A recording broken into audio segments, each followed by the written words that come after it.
Hello there everyone. I hope you all are doing good. This is Bushra. আজ আমি আপনাদের সাথে আমার মেকআপ ভ্যানিটি অর্গানাইজ করার ছোট্ট একটা ভিডিও শেয়ার করব।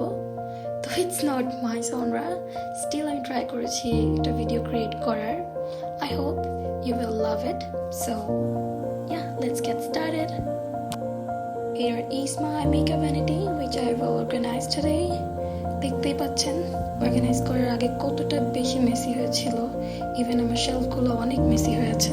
সো একটু ক্লোজ শট নিলেই বোঝা যাচ্ছে যে শেলফটা কি পরিমাণে আননেসেসারি জিনিসপত্র ভরে আছে। আর ড্রয়ারের কথা কি বলবো, that place was just full of trashes. সেজন্য ভাবলাম ড্রয়ার থেকে গুছানোটা স্টার্ট করব। প্রথমে আমি ড্রয়ার থেকে একে একে আমার জুয়েলারিসগুলো বের করলাম আর একটা সেফ সাইডে আলাদা করে রেখে দিলাম। এই যে আমার সব জুয়েলারিসগুলো বের করে আমি এখানে রেখেছিলাম। এরপর আমি হেয়ার অ্যাক্সেসরিজগুলো একটু আলাদা করে রাখলাম আর ইলেকট্রনিক যে বিলঙ্গিংসগুলো সেগুলো আলাদা করে আমি ফ্লোরের একটা সাইডে রেখে দিয়েছিলাম। আর এগুলো হচ্ছে আমার স্কিন কেয়ার প্রোডাক্টস যেগুলো আমি কখনো ইউজ করি না। আর these are my makeup brushes. I love them. This one is my favorite. Thank you hubby for this cute one. দেন আমি শেলফ থেকে একটা একটা করে মেকআপ বের করছিলাম। অ্যান্ড এই যে আমার সব মেকআপগুলো যেগুলো বছরের পর বছর এভাবেই থাকবে, কারণ আমি ইউজ করি না, সাজিয়ে রাখি। I love this, like this one. এই গ্লিটার বক্সটা আমি কিনেছিলাম যখন আমি ক্লাস 5-এ পড়ি, and still it's here because I hate decluttering makeup things. Then আমি আমার বডি মিস্ট, ক্রিম আর বডি অয়েলগুলো একটা সাইডে রেখে দিয়েছিলাম। সানগ্লাসগুলো বের করলাম, আমি দেখলাম অনেকগুলো ডাস্ট ব্যাগ আমি ফেলে দিয়েছিলাম। তো আমি আবার রোল থেকে কিছু পলি ব্যাগস নিয়ে সেগুলোর মধ্যে আমার সানগ্লাসেসগুলো রেখে দিলাম যাতে স্ক্র্যাচেস না পড়ে। ফাইনালি আমার শেলফগুলো আমি ফাঁকা করতে পেরেছি এবং ক্লিনও করে নিয়েছি। কিন্তু শেলফগুলো ক্লিন হয়ে গেলেও my room is still looking filthy. Drawer পুরোপুরি ফাঁকা হয়নি এখনো। ড্রয়ার ফাঁকা হলে আমি আমার ইলেকট্রনিক্স যে বিলঙ্গিংসগুলো সেগুলো ড্রয়ারের মধ্যে ট্রান্সফার করবো, as I don't use them frequently. So finally আমি একটু ক্লিন করছি, মানে ফাঁকা করছি আর কি। Now it's clean. এগুলো যখনই আমি ড্রয়ারের মধ্যে রাখতে যাচ্ছিলাম তখন দেখলাম বক্সগুলোর উপরে অনেক ধুলা পড়ছে, তো সেজন্য ভাবলাম একটু ক্লিন করে নেই। দেন আমি ওয়েট ওয়াইপস দিয়ে বক্সগুলো একটু ক্লিন করে নিচ্ছিলাম। দেন ভাবলাম একটু চেক করে দেখি যে এটা এখনও চলে কিনা, কারণ আমি কিনে এনে শুধু সাজিয়ে রেখেছিলাম, ইউজ করা হয়নি।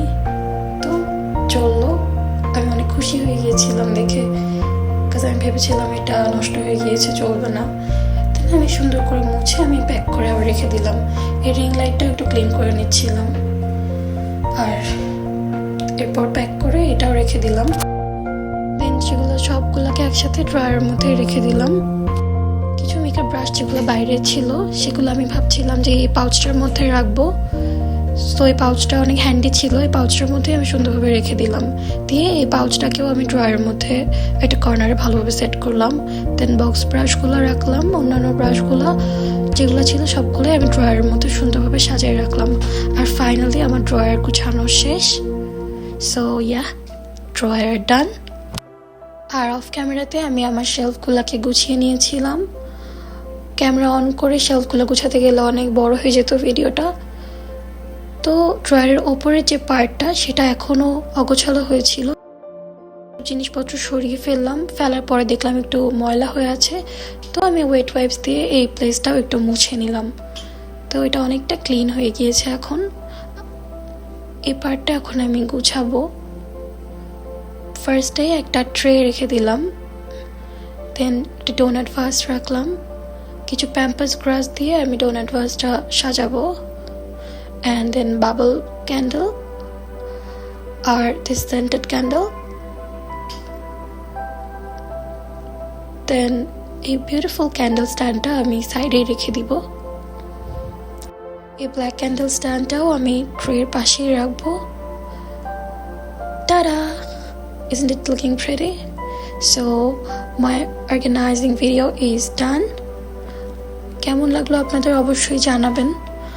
আর কিভাবে ডেকোরেট করলে আমার এই ভ্যানিটির ওয়ালটা একটু ভালো লাগবে অবশ্যই আমাকে সাজেস্ট করবেন। ভিডিওর কোন পার্টটা ভালো লাগে নাই সেটাও অবশ্যই কমেন্ট করে বলবেন, because I want to improve myself. Goodbye. Thank you for watching. Allah Hafiz.